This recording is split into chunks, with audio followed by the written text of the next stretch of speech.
ॐ भूर्भुवः स्वः तत्सवितुर्वरेण्यं भर्गो देवस्य धीमहि धियो यो नः प्रचोदयात्। ॐ शान्ति शान्ति शान्ति। Namaskar my dear friends, this is video number 10 on Talks with Swami Vivekananda. This video starts with talk number 33 and topics are on art, difference between Indian and Western arts, seal of the Ramakrishna mission, its significance, plan of the Ramakrishna temple venue, Belur Mutt, year 1901. The disciple has come to the Mutt today accompanied by Srijat Ranada Prasad Das Gupta, the founder and professor of Jubilee Art Academy, Calcutta. Ranada Babu is an expert artist, a learned man and an admirer of Swamiji. After the exchange of courtesies, Swamiji began to talk with Ranada Babu on various topics relating to art.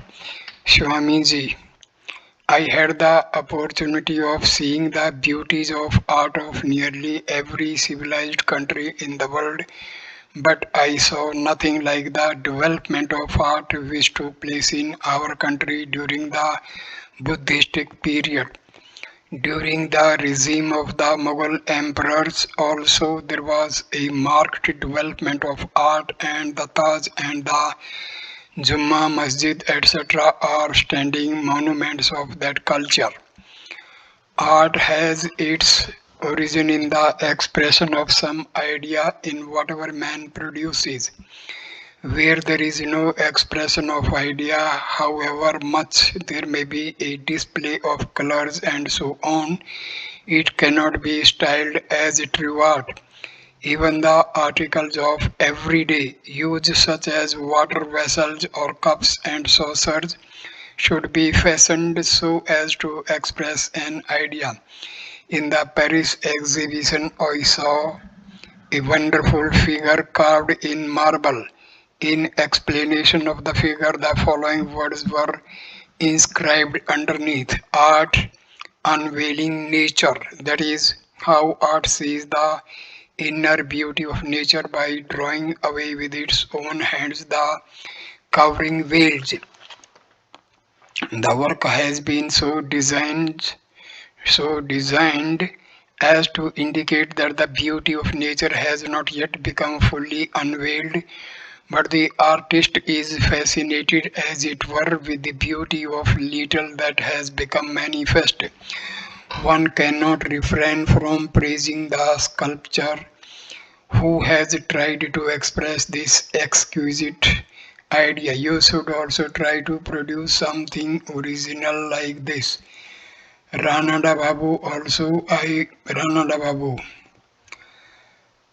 Yes, I also have the desire to do some original modeling at leisure, but I meet with no encouragement in this country. It is a poor country and there is want of appreciation. Swamiji, if you can with your whole heart produce one real thing, if you can rightly express a single idea in art, it must win appreciation in course of time.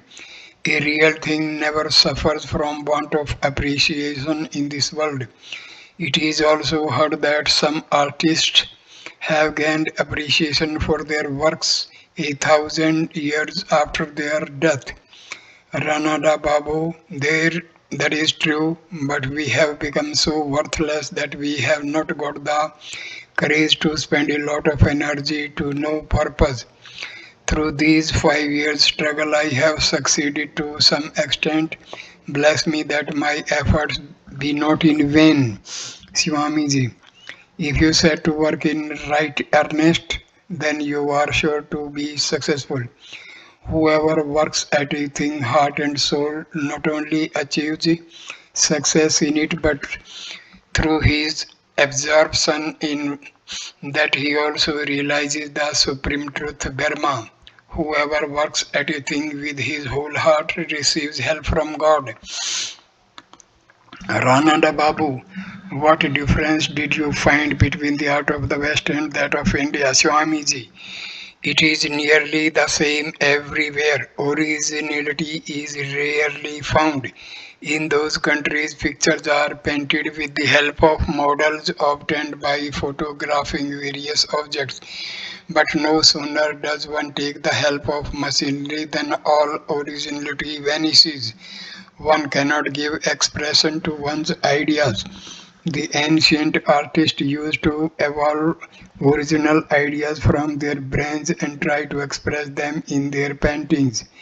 Now, the picture being a likeness of photographs, the power of originality and the attempt to develop are getting scarce. But each nation has a characteristics of its own in its manners and customs, in its mode of living, in painting and sculpture is found the expression of that characteristic idea. For instance, music and dancing in the West are all pointed in their expression. In dance, they look as if jerking the limbs.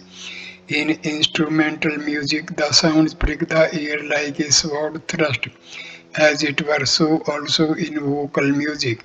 In this country, on the other hand, the dance has a rolling wave-like movement and there is the same rounded movement in the varieties of pitch in vocal song.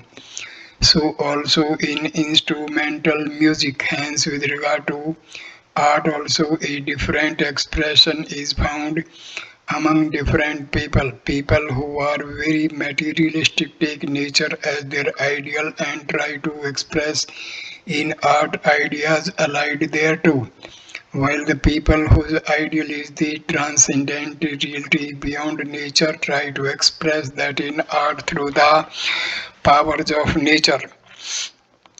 With regard to the former class of people, nature is the primary basis of art, while with the second class, ideality is the principal motive of artistic development. Thus, though starting with two different ideals in art, they have advanced in it each in its own way. Seeing some paintings in the West, you will mistake them for real natural objects. With respect to this country, also, when in ancient times sculpture attained a high degree of perfection. If you look at a statue of the period, it will make you forget the material world and transport you to a new ideal world.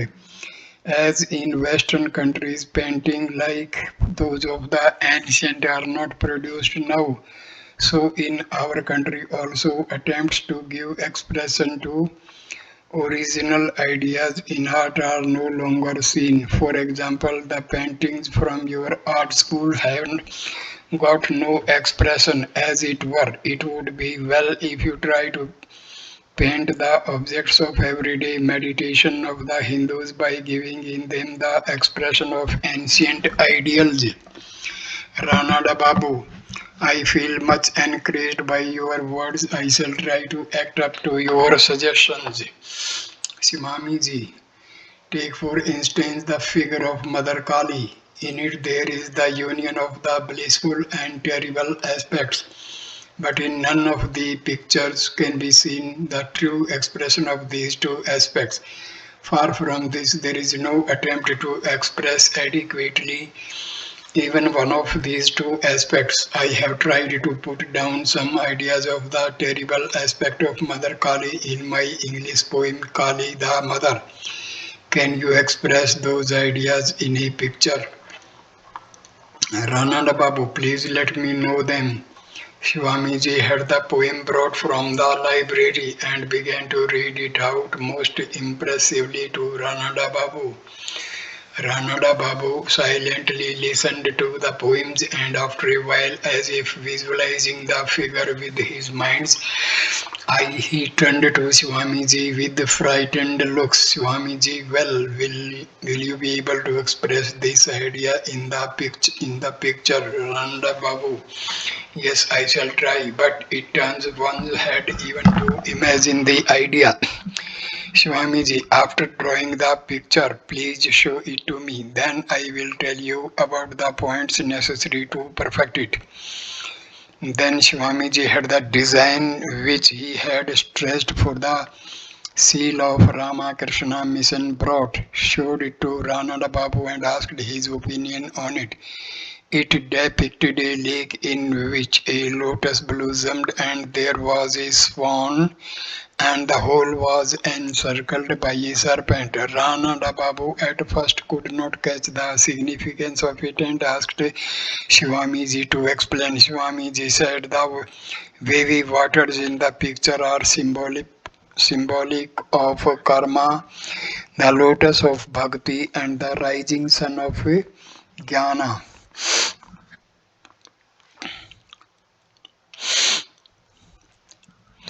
The encircling serpent is indication of yoga and the awakened Kundalini Shakti, while the swan in the picture stands for the Paramatman.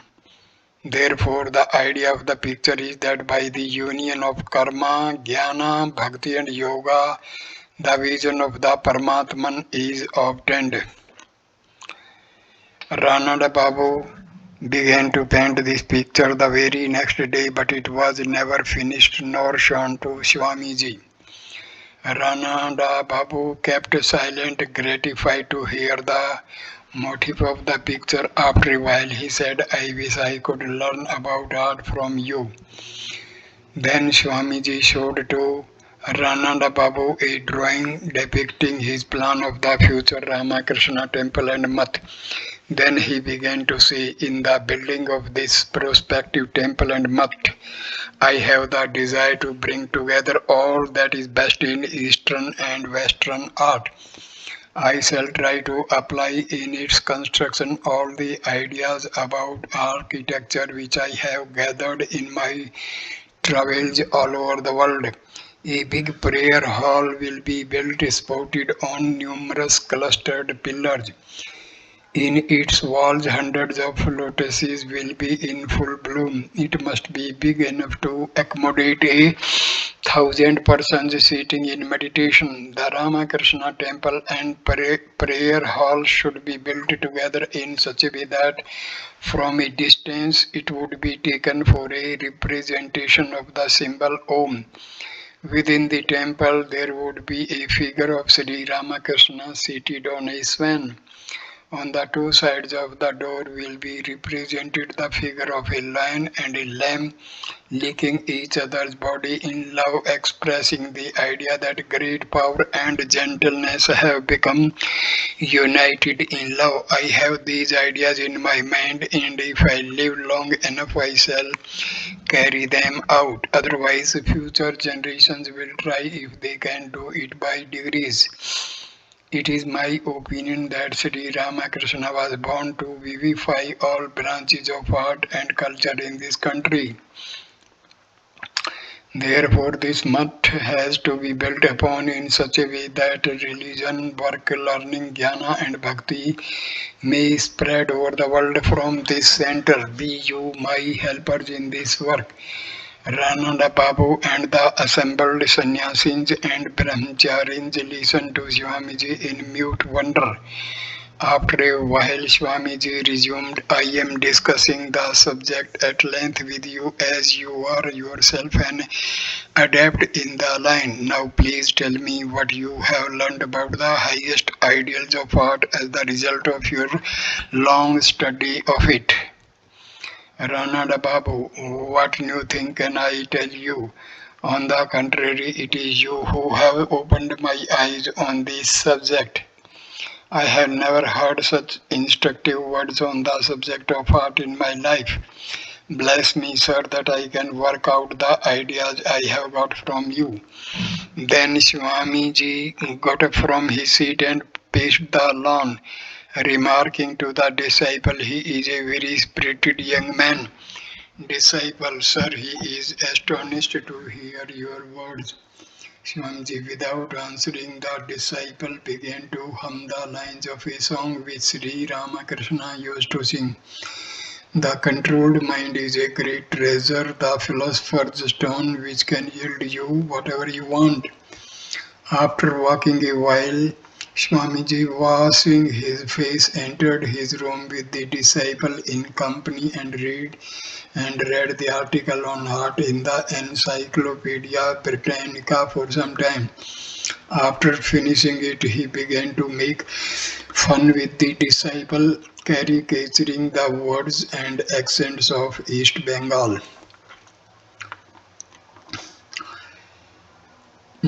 Talk 34. A power working through Swami Vivekananda. Reminiscence of East Bengal and the visit to Nag Mahasay's house. Renunciation and not the observance of external forms is the test of spiritual progress. Firm determination needed to realize the self. Place Belur Mutt, year 1901. Swamiji has returned from eastern Bengal and Assam a few days back. He is ill and his feet have swollen. Coming to the mutt, the disciple went upstairs and prostrated himself at Swamiji's feet. In spite of his ill health, Swamiji wore his usual smiling face and affectionate look. Disciple, "How are you, Swamiji?" Swami Vivekananda replies, "What shall I speak of my health, my son? The body is getting unfit for work day by day. It has been born on the soil of Bengal and some disease or other is always overtaking it. The physique of this country is not at all good. If you want to do some strenuous work, it cannot bear the strain. But the few days that the body lasts, I will work for you. I shall die in harness." Disciple, "If you give up work for some time and take rest, then you will be all right. Your life means good to the world." Swamiji, "Am I able to sit quiet, my son?" 2 or 3 days before Sri Ramakrishna's passing away, she whom he used to call Kali has entered this body. It is she who takes me here and there and makes me work without letting me remain quiet or allowing me to look to my personal comforts. Disciple, are you speaking it metamorphically? Swamiji, "Oh no, 2 or 3 days before his leaving the body, he called me to his side one day and asking me to sit before him, looked steadfastly at me and fell into samadhi. Then I really felt that a subtle force like an electric shock was entering my body. In a little while I also lost outward consciousness and sat motionless. How long I stayed in that condition I do not remember. When consciousness returned, I found Sri Ramakrishna shedding tears. On questioning him, he answered me affectionately, "Today, giving you my all, I have become a beggar. With this power, you are to do many works for the world's good before you will return. I feel that power is constantly directing me to this or that work. This body has not been made for remaining idle." Hearing these words with speechless wonder, the disciple thought, "Who knows how common people will take these words?" Thereupon he changed the topic and said, "Sir, how did you like our East Bengal, Swamiji?" "I liked it on the whole. The fields I saw were rich in crops, the climate also is good, and the scenery on the hillside is charming. The Brahmaputra Valley is incomparable in its beauty. The people of East Bengal are a little stronger and more active than those of this part. It may be due to their taking plenty of fish and meat. Whatever they do with great persistence. Whatever they do with great persistence. They use a good deal of oil and fat in their food, which is not good because taking too much of oily and fatty food produces fat in the body.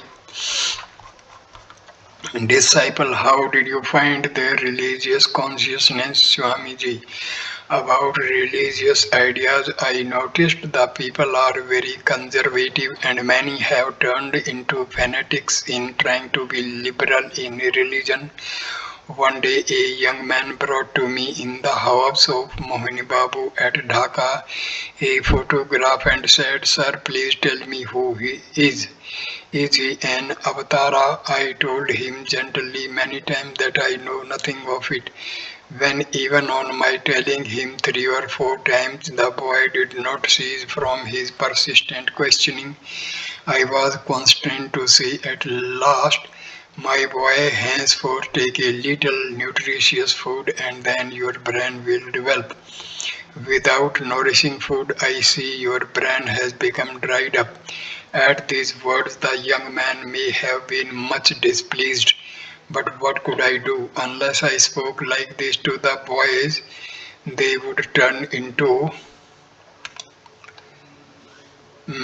madcapes by degrees. Disciple, in our East Bengal, a great many avatars have cropped up recently. Swamiji, people may call their guru an avatara. They may have any idea of him they like, but incarnations of God are not born anywhere and everywhere and at all seasons. At Dhaka itself, I heard there were 3 or 4 avatars.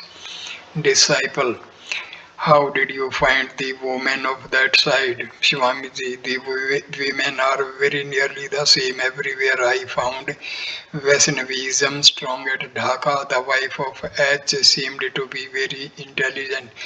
With great care, she used to prepare food and send it to me. Disciple, I hear you had been to Nag Mahasaya place. Swamiji, yes, going so far, should I not visit the birthplace of such a great soul? His wife fed me with many delicacies prepared by her own hand. The house is charming like a peace retreat. There I took a swimming bath in a village pond. After that I had such a sound sleep that I woke up at 2:30 in the afternoon. Of the few days I had sound sleep in my life, that in Nag Mahasaya's house was one. Rising from sleep, I had a plentiful repast. Nag Mahasaya's wife presented me a cloth which I tied round my head as a turban and started for Dhaka. I found that the photograph of Nag Mahasaya was being worshipped there.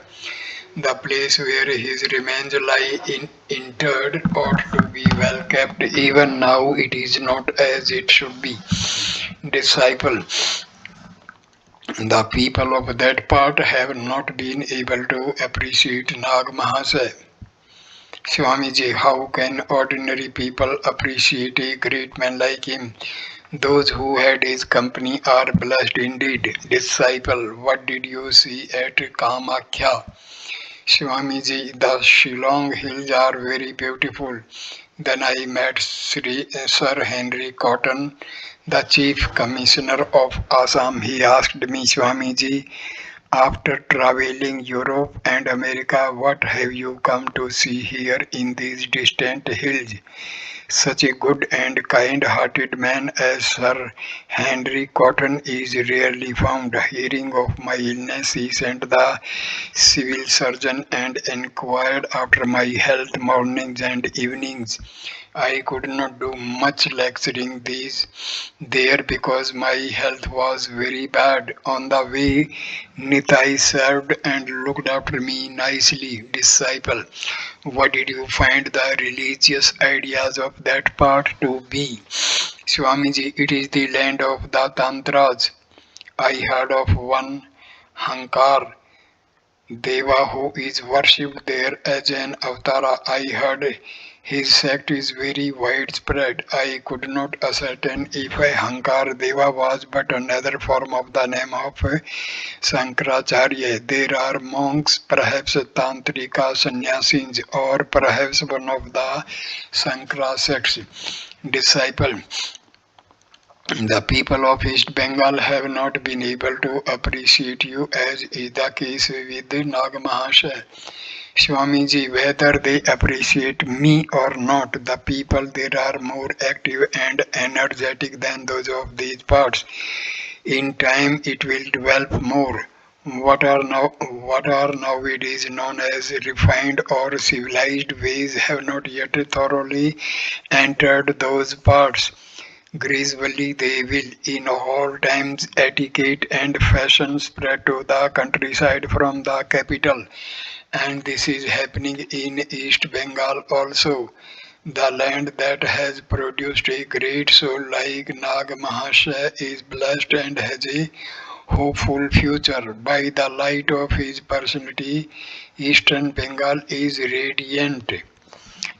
Disciple, but sir, ordinary people did not know him as a great soul. He hid himself in great obscurity.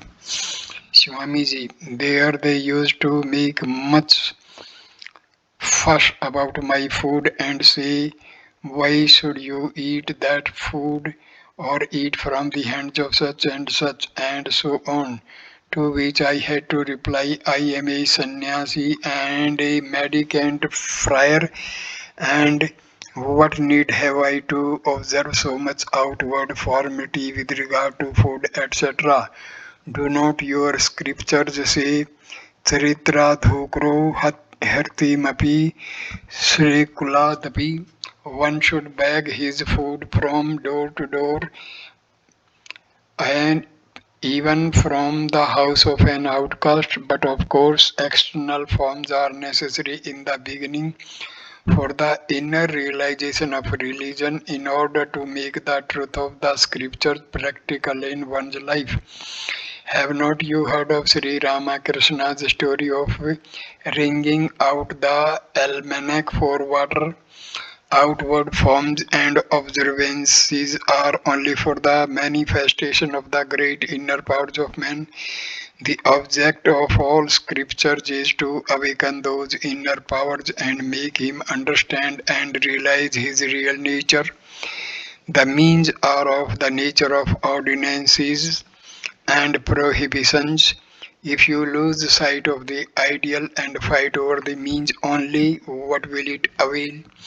In every country I have visited, I find this fighting over the means going on, and people have no eye on the ideal. Sri Ramakrishna came to show the truth of this.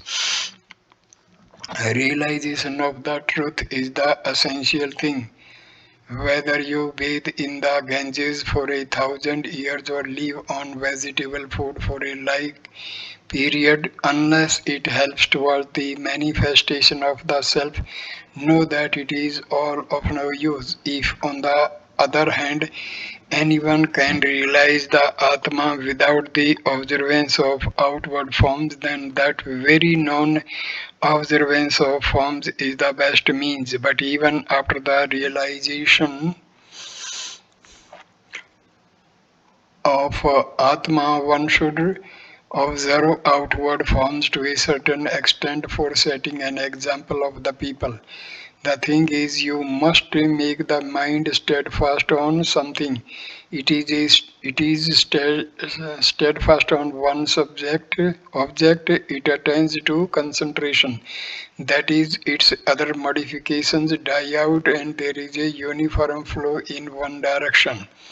Many become wholly preoccupied with the outward forms and observances merely and fail to direct their mind to thoughts of the Atma. If you remain day and night within the narrow groove of ordinances and prohibitions, how will there be any expression of the soul?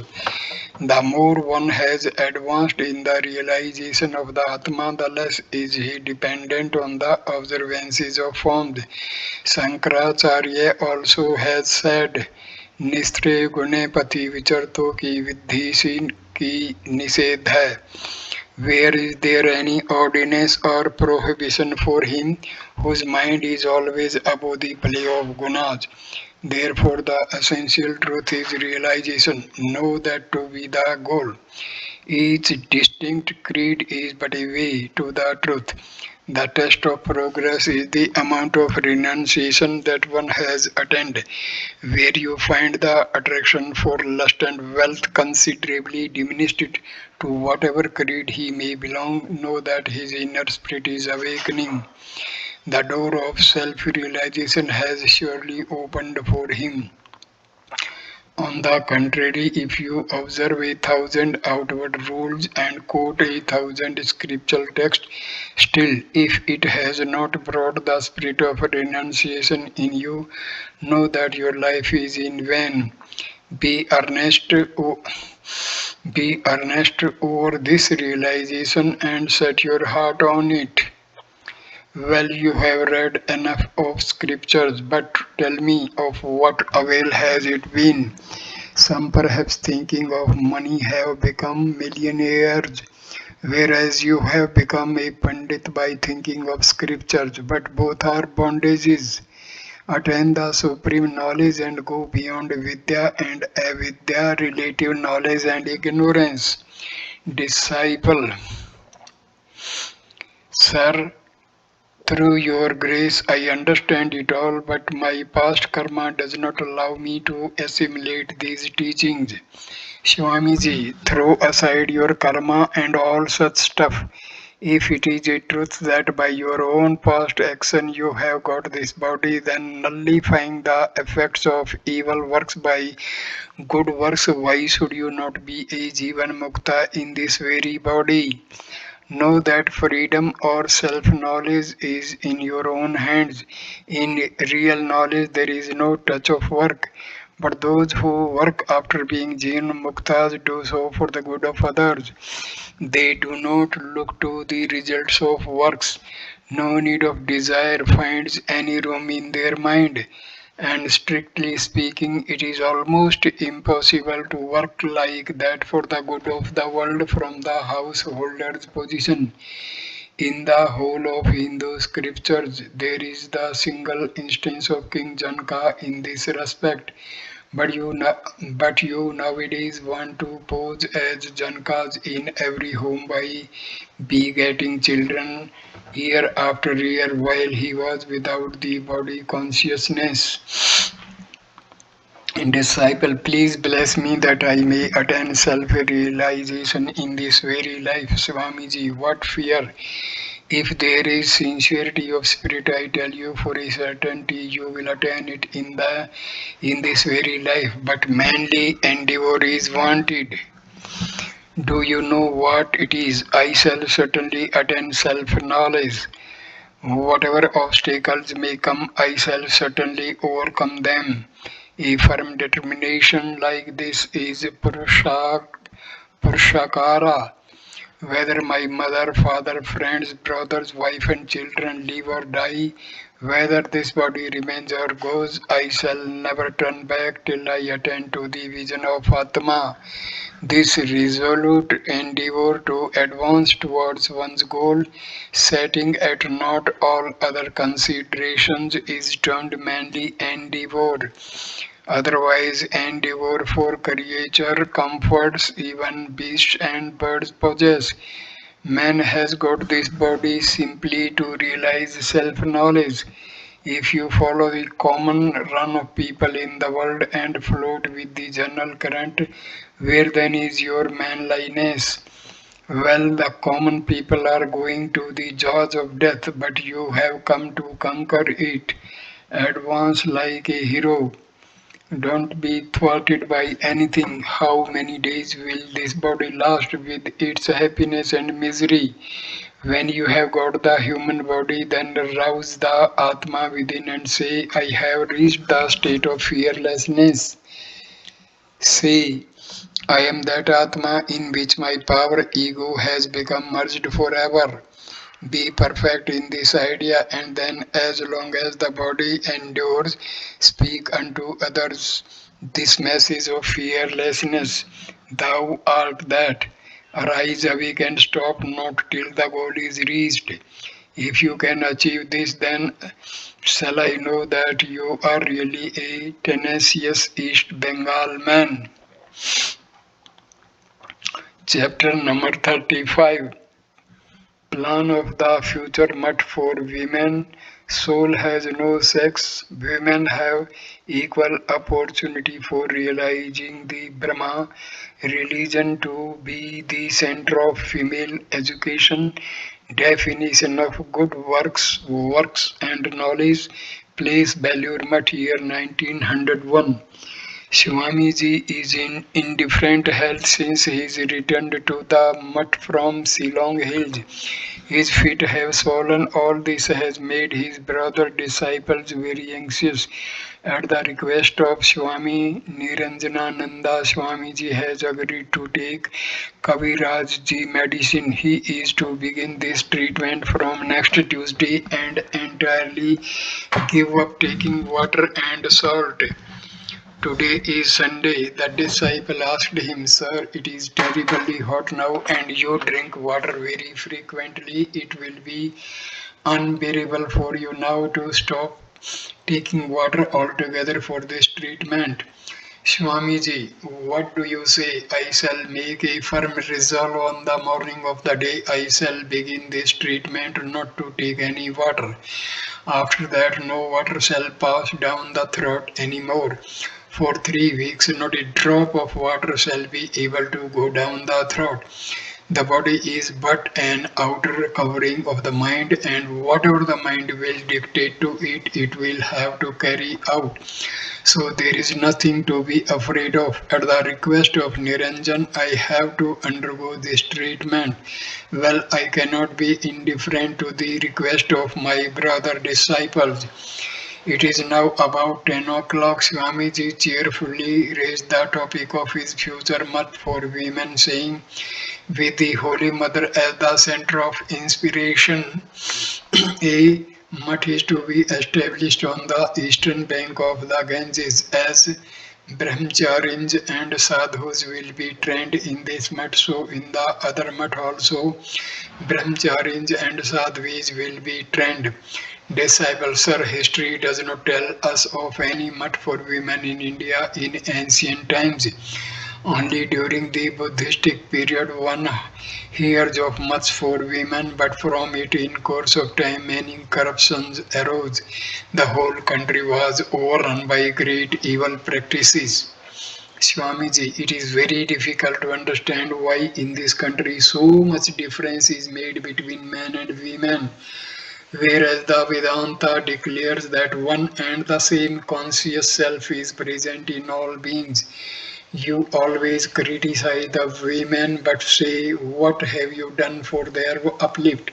Writing down smritis, etc., and binding them by hard rules, the men have turned the women into mere manufacturing machines. If you do not raise the women who are the living embodiment of the Divine Mother, don't think that you have any other way to rise. Disciple, women are a bondage and a snare to man. By their maya they cover the knowledge and dispassion of man. It is for this, I suppose, that scriptural writers hint that knowledge and devotion are difficult of attainment to them. Swamiji, in what scriptures do you find statements that women are not competent for knowledge and devotion? In the period of degradation, when the priest made the other caste incompetent to the study of the Vedas, they deprived the women also of their rights. Otherwise, you will find that in the Vedic or Upanishadic age, Maitreyi, Gargi, and other ladies of revered memory have taken the places of rishis through their skill in discussing about Brahma. In an assembly of 1,000 Brahmanas who were all erudite in the Vedas, Gargi boldly challenged Yajnavalkya in a discussion about Brahma. When such ideal women were entitled to spiritual knowledge, then why shall not the women have the same privilege now? What has happened once can certainly happen again. History repeats itself. All nations have attained greatness by paying proper respect to the women. That country and that nation which do not respect the women have never become great nor will ever be in future. The principal reason why your race has so much degenerated is that you had no respect for these living images of Shakti. Manu says, where women are respected, there the gods delight, and where they are not, there all works and efforts come to naught. There is no hope of rise for that family or country where there is no estimation of women, where lives where they live in sadness. For this reason, they have to be raised first, and an ideal must has to be started for them. Disciple. Sir, when you first returned from the West in your lecture at the Star Theatre, you sharply criticized the tantras. Now by your sporting the worship of women as taught in the tantras, you are contradicting yourself, Swamiji. I denounced only the present corrupted form of Vamachara of the Tantras. I did not denounce the mother worship of the Tantras or even the real Vamachara. The purport the purport of the Tantras is to worship women in a spirit of divinity. During the downfall of Buddhism, the Vamachara became very much corrupted, and that corrupted form obtains to the present day. Even now, the Tantra literature of India is influenced by those ideas. I denounced only these corrupt and horrible practices which I do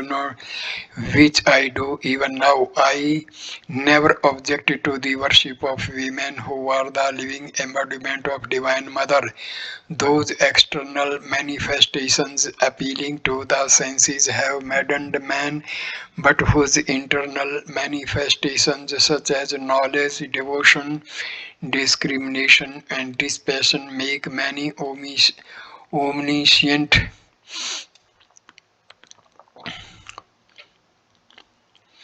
of unfailing purpose and a knower of Brahma, without propitiating the mother by worship and obeisance. Not even Brahma and Vishnu have the power to elude her grasp and attain to freedom. Therefore, for the worship of these family goddesses, in order to manifest the Brahma within them, I shall establish the women's mutt. Disciple, it may be a good idea, but where will you get the women inmates? With the present hard restrictions of society, who will permit the ladies of their household to join your mutt? Swamiji, why so? Even now there are lady disciples of Sri Ramakrishna. With their help I shall start this mutt. The Holy Mother will be their central figure, and the wives and daughters of the devotees of Sri Ramakrishna will be its first inmates, for they will easily appreciate the usefulness of such a mutt. After that, following their example, many householders will help in this noble work. Disciple. The devotees of Sri Ramakrishna will certainly join this work, but I don't think the general public will help in this work. Swamiji, no great work has been done in the world without sacrifice. Who on seeing the tiny sprout of the banyan can imagine that in course of time it will develop into a gigantic banyan tree? At present, I shall start the mutt in this way. Later on, you will see that after a generation or two, people of the country will appreciate the worth of this mutt. The lady disciples of mine will lay down their lives for it. Casting off fear and cowardice, you will also be helpers in this noble mission and hold this high ideal before all. You will see it will shed its luster over the whole country in time. Disciples, sir, please tell me all about your plan of this mutt for women. Swamiji, on the other side of the Ganges, a big plot of land would be acquired where unmarried girls or brahmacharini widows will live. Devout married ladies will also be allowed to stay now and then. Men will have no concern with this mutt. The elderly sadhus of the mutt will manage the affairs of this mutt from a distance. There shall be a girls' school attached to this women's mutt in which religious scriptures, literature, Sanskrit, grammar, and even some amount of English should be taught. Other matters such as sewing, cutlery, culinary are rules of domestic work and upbringing of children will also be taught, while japa, worship, and meditation, etc., shall form an indispensable part of the teaching. Those who will be able to live here permanently, renouncing home and family ties, will be provided with food and clothing from this mutt. Those who will not be able to do that will be allowed to study in this mutt as day scholars. With the permission of the head of the mutt, the latter will be allowed even to stay in the mutt occasionally, and during such stay will be maintained by the mutt. The elder brahmacharinis will take charge of the training of the girl students in brahmacharya. After 5 or 6 years training in this mutt, the guardians of the girls may marry them if deemed fit for yoga and religious life. With the permission of their guardians, they will be allowed to stay in this mutt, taking the vow of celibacy. These celibate nuns will in time be the teachers and preachers of the mutt. In villages and towns, they will open centers and strive for the spread of female education. Through such devout preachers of character, there will be the real spread of female education in the country. So long as the students will remain in association with this mutt, they must observe brahmacharya as the basic ideal of this mutt. Spirituality, sacrifice, and self-control will be the motto of the pupils of this mutt, and service or Seva Dharma, the vow of their life. In view of such ideal lives, who will not respect and have faith in them? If the life of the women of this country be molded in such fashion, then only will there be the reappearance of such ideal characters as Sita, Savitri, and Gargi. To what streets the strictures of local usage have reduced the women of this country, rendering them lifeless and inert. You could only understand if you visited the Western countries. You alone are responsible for this miserable condition of the women, and it rests with you also to raise them again. Therefore, I say, set to work. What will it do? Memorize a few religious books like the Vedas and so on. Disciple, sir, if the girls students after being trained in this mutt marry, how will one find ideal characters in them? Will it will it not be better if the rules is made that those who will be educated in this mutt shall not marry? Swamiji, can that be brought about all at once? They must be given education and left to themselves. After that, they will act as they think best. Even after marriage and entering the world, the girls educated as above will inspire their husbands with noble ideas and be the mothers of heroic sons. But there must be this rule that the guardians of the students in the women's must not even think of marrying them before they attain the age of 15. Disciple, sir, then those girls will not command reputation in society. Nobody would like to marry them. Swamiji, why will not they be wanted in marriage? You have not yet understood the trend of society. These learned and accomplished girls will never be in want of bridegrooms. Society nowadays does not follow the text recommending child marriage, nor will it do in future. Even now, don't you see, disciple, but there is sure to be a violent opposition against this in the beginning. Swamiji, let it be. What is there to be afraid of in that? Opposition to a righteous work initiated with moral courage will only awaken the moral power of the initiators the more. That which meets with no obstruction, no opposition, only takes man to the path of moral death.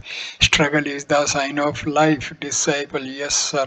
Swamiji, in the highest truth of the Pra-Brahma, there is no distinction of sex. We only notice this in the relative plane. And the more the mind becomes introspective, the more that idea of difference vanishes. Ultimately, when the mind is wholly merged in the homogeneous and undifferentiated Brahma, then such ideas as this is a man or that a woman do not remain at all. We have actually seen this in the life of Sri Ramakrishna. Therefore, do I say that though outwardly there may be differences between men and women, in their real nature there is none. Therefore, if a man can be a knower of Brahma, why can't a woman attain to the same knowledge? Therefore, I was saying that if even one among us, the women, become a knower of Brahma, then by the radiance of her personality, thousands of women would be inspired and awakened to the truth, and great well-being of the country and society would ensure. Do you understand, disciple, sir?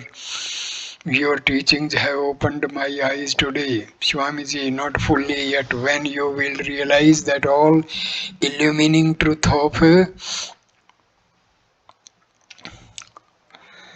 of the Atma, then you will see that this idea of sex distinction has vanished altogether. Then only will you look upon all women as the veritable manifestation of the Brahma. We have seen in Sri Ramakrishna how he had this idea of divine motherhood in every woman of whatever caste she might be or whatever might be her worth. It is because I have seen that I ask you all to earnestly to do likewise and open girls' school in every village and try to uplift them. If the women are raised, their children will, by their noble actions, glorify the name of the country. Then then will culture, knowledge, power, and devotion awaken in the country. Decile, but sir, contrary results appear to have come out of the present female education. With a smattering of education, they take merely to the Western modes of living, but it is not clear how far they are advancing in the spirit of renunciation, self-control, austerity, brahmacharya, and other qualities conducive to Brahmagana. Swamiji, in the beginning, a few mistakes like that are unavoidable. When a new idea is preached in the country, some failing to grasp it properly go wrong in that their way. But what matters is to the well-being of society at large. Well, those who are pioneers of the little bit of female education that now obtains in the country were undoubtedly very great-hearted. But the truth is that some defect or other must creep into that learning or culture which is not founded on a religious basis. But now female education is to be spread with religion as its center. All other training should be secondary to religion. Religious training, the formation of character and observance of the vow of celibacy, these should be attended to. In the female education which has obtained up till now in India, it is religion that has been made a secondary concern. Hence, these defects you were speaking of have crept in, but no blame attaches therefore to the women. Reformers, having proceeded to start female education without being brahmacharis themselves, have stumbled like that. Founders of all good undertakings, before they launch on their desired work, must attend to the knowledge of the Atma through rigorous self-discipline, otherwise defects are bound to occur in their work. Disciple: yes, sir. It is observed that many educated women spend their time in reading novels and so on, but in East Bengal, even with education, women have not given up their religious observances. Is it so here in this part? Swamiji, in every country, nations have their good and bad sides. Ours is to do good works in our lives and hold an example before others. No work succeeds by condemnation. It only repels people. Let anybody say what he likes. Don't contradict him. In this world of Maya, whatever work you will take up will be attended with some defect. All works are covered with defects, as fire in this is with smoke. Every fire has a chance of being attended with smoke. But will you on that account sit inactive? As far as you can, you must go on doing good work. Disciple: what is this good work? Swamiji: whatever helps the manifestation of Brahma is good work. Any work can be done so as to help, if not directly, at least indirectly, the manifestation of the Atma. But following the path laid down by the rishis, that knowledge of the Atma manifests quickly. On the contrary, the doing of works which have been indicated by the scriptural writers as wrong, bringing only bondage of the soul, and sometimes this bondage of delusion does not vanish even in many lives, but in all ages and climes. Freedom is sure to be attained by jivas ultimately, for the Atma is the real nature of the jiva. Can anybody give up his own nature? If you fight with your shadow for 1,000 years, can you drive it away from you? It will always remain with you. Disciple: but sir, according to Sankara, karma is antagonistic to jnana. He has variously refuted the intermingling of jnana and karma. So how can karma be helpful to the manifestation of jnana? Swamiji, Sankara, after saying so, has again described karma as indirect help to manifestation of jnana and the means for the purification of the mind. But I do not contradict his conclusion that in transcendent knowledge there is no touch of any work whatsoever. So long as man is within the realm of consciousness of action, agent, and the result of nation, he is powerless to sit idle without doing some work. So, as work is thus ingrained in the very nature of man, then why don't you go on doing such works as are helpful to the manifestation of the knowledge of the Atma? That all work is the effect of ignorance may be true from the absolute standpoint, but within the sphere of relative consciousness, it has a great utility. When you will realize the Atma, the doing or non doing of work will be within your control, and whatever you will do in that state will be good work, conducive to the well-being of jivas and the world. With the manifestation of Brahma, even the breath you draw will be to the good of jivas. Then you will no longer have to work for means of conscious planning. Do you understand? Disciple: yes, it is a beautiful conclusion reconciling karma and jnana from the Vedantic standpoint. At this time the bell for supper rang, and the disciple, before going to partake of it, prayed with folded hands. Bless me, sir, that I may attain to the knowledge of Brahma in this very life. Swamiji, placing his hand on the disciple's head, said, have no fear, my son. You are not like ordinary worldly men, neither householders nor exactly sannyasis, but quite a new type. So this video is completed here. Please like, comment and share this video and subscribe the channel. Next video number 12 will start with chapter number 36. Okay, thank you for watching this video. Please, namaskar.